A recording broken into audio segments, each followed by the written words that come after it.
जादुई चप्पल। नूरा अपने माता पिता के देहांत के बाद अपनी चाचा चाची के साथ रहती थी।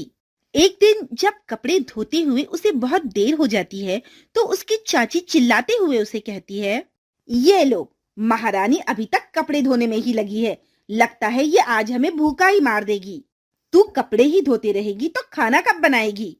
बस हो गया चाची, थोड़े ही कपड़े बचे हैं, इन्हें धोकर मैं जल्दी ही खाना बना दूंगी।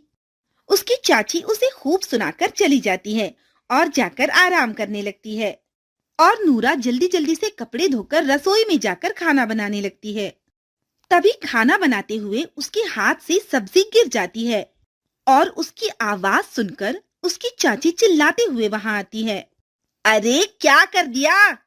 और फिर जैसे ही वो रसोई में आती है तो देखती है कि सारी सब्जी गिरी पड़ी है। ये देखकर उसका खून खौल जाता है। या अल्लाह, बेड़ा गर्क हो इसका, सारी की सारी सब्जी गिराकर खराब कर दी।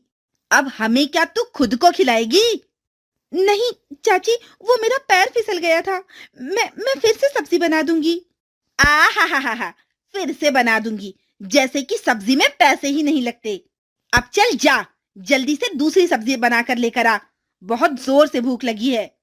नूरा बेचारी फिर से जाकर सब्जी बनाकर लाती है और अपनी चाचा चाची को खाना खिलाती है।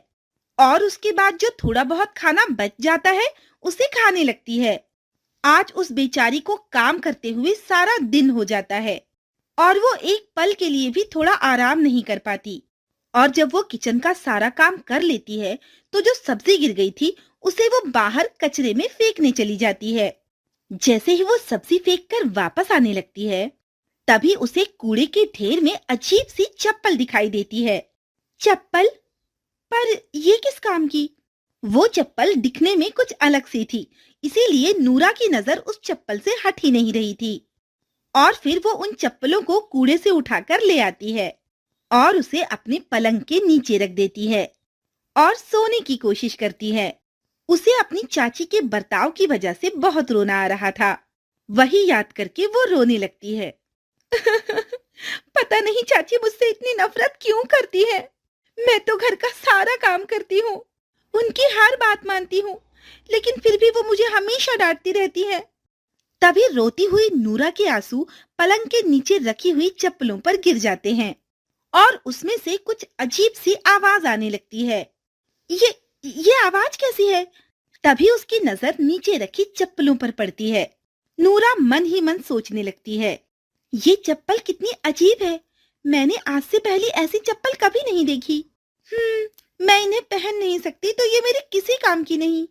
मैं इन्हें अभी जाकर कूड़े में फेंक आती हूँ। नूरा जैसे ही वो चप्पल फेंकने के लिए उठाती है तो वो चप्पल बोलने लगती है, मुझे मत फेंको, मुझे मत फेंको। नूरा घबरा कर अपनी चारों तरफ देखती है पर उसे कोई दिखाई नहीं देता। ये किसकी आवाज थी? पर मुझे कोई दिखाई क्यों नहीं दे रहा? नूरा, मैं चप्पल हूँ। नूरा बोलने वाली चप्पलों को देखकर हैरान हो जाती है। ये क्या? चप्पल बोल रही है? लेकिन ये कैसे हो सकता है? हाँ नूरा, मैं बोल सकती हूँ। अरे वाह, बोलने वाली चप्पल! मुझे तो अपनी आंखों पर विश्वास ही नहीं हो रहा। भला कोई चप्पल भी बोल सकती है? हाँ, मैं बोल सकती हूँ। और एक बार तुम मुझे पहनकर तो देखो। मेरे पैर खराब हैं।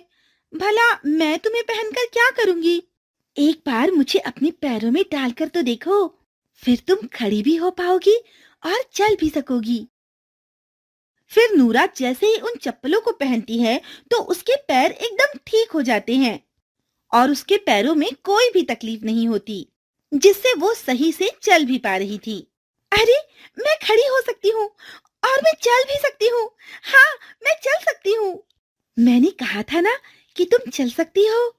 फिर नूरा उन चप्पलों को पहनकर खूब चलती है और बहुत खुश होती है। खुशी में उसके आंसू रुकने का नाम ही नहीं ले रहे थे। फिर वो उन्हें उतार कर उनका धन्यवाद करते हुए कहती है, धन्यवाद जादुई चप्पल, आज मैं तुम्हारी वजह से चल पाई हूँ। मैंने तो कभी सोचा भी नहीं था कि मैं कभी चल भी पाऊंगी।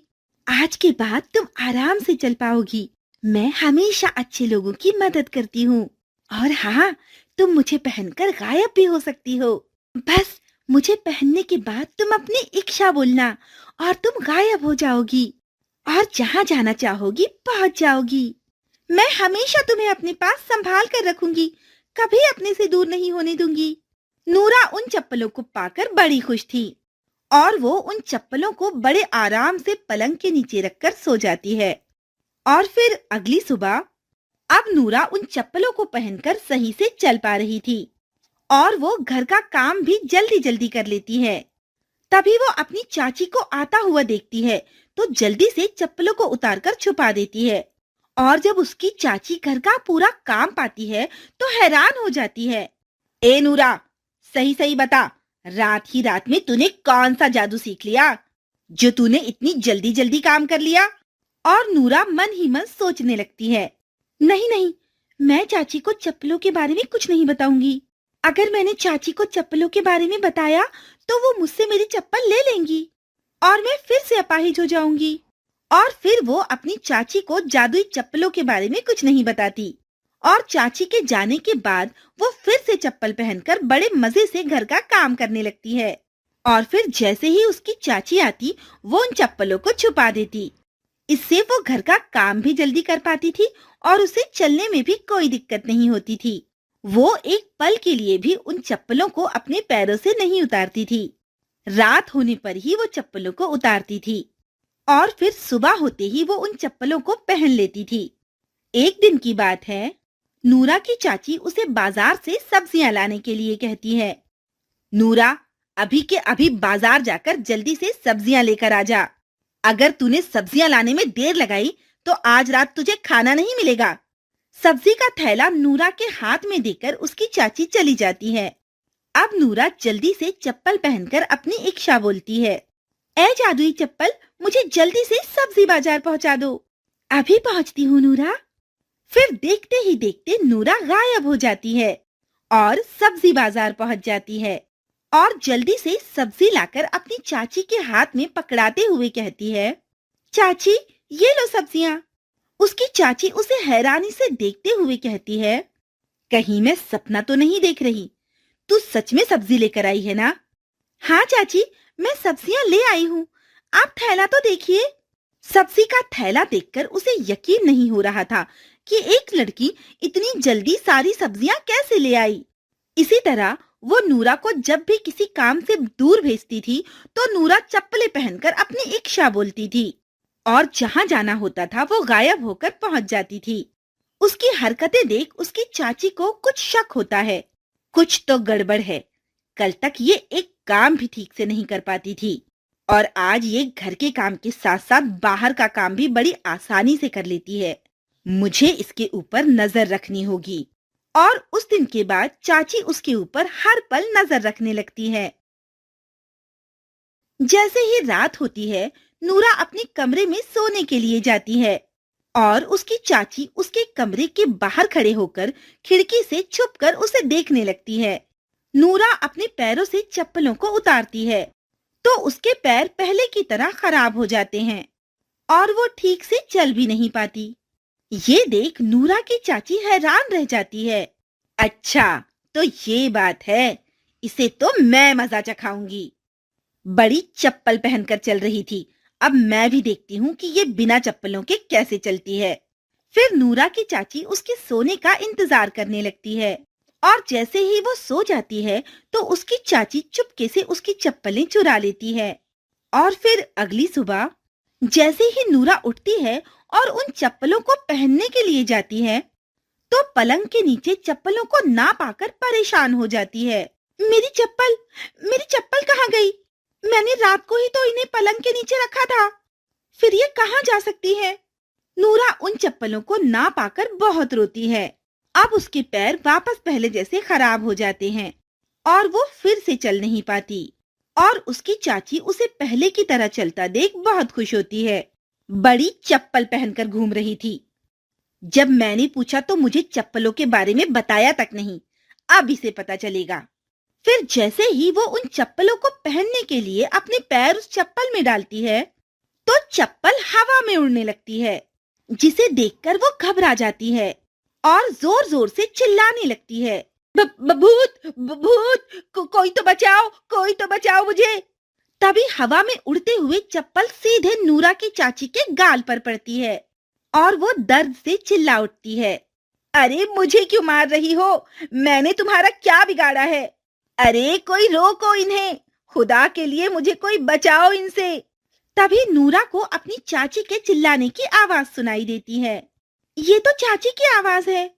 वो जल्दी से अपनी चाची के पास जाती है और चप्पलों को उन्हें पीटता हुआ देख सब कुछ समझ जाती है। नूरा, खुदा के लिए मुझे इन शैतानी चप्पलों से बचाओ, नहीं तो ये मार मार कर मेरा गाल लाल कर देंगी। नूरा, नूरा, खुदा के लिए मुझे इन चप्पलों से बचाओ, नहीं तो आज ये चप्पलें मुझे मार कर ही दम लेंगी। नूरा उन चप्पलों को रुकने के लिए कहती है। ए जादुई चप्पल, ये मेरी चाची है, इन्हें मत मारो, छोड़ दो इन्हें। नूरा के ऐसा कहते ही चप्पल रुक जाती है और बोलने लगती है। देखा, तुम्हारे ऐसे बर्ताव के बाद भी नूरा तुम्हें बचा रही है। मुझे माफ कर दो, मैं आगे से कभी भी नूरा को परेशान नहीं करूंगी और उसे हमेशा अपनी बेटी की ही तरह रखूंगी। जादुई चप्पल फिर नूरा की चाची को कुछ नहीं कहती और वो हमेशा के लिए नूरा के पैरों में समा जाती है, जिससे उसके पैर हमेशा के लिए ठीक हो जाते हैं। तो दोस्तों, कैसी लगी आपको हमारी कहानी? अगर पसंद आई हो तो लाइक, शेयर एंड सब्सक्राइब करना ना भूलें और ऐसी ही दिलचस्प कहानियां देखने के लिए बने रहें हमारे चैनल पर।